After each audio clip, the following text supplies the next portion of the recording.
Folks, I was driving with a friend in a 2013 Elantra. We stopped at 7-Eleven, bought some stuff, came out, turned the key, nothing happened.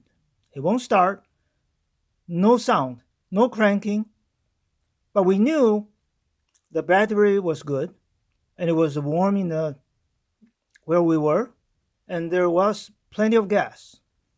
So we called AAA. The guy came, smiled. All he did was he banged on this steering column from different directions a few times. Then we tried the key, it started. There's no reason why, but I hope this story can help you one day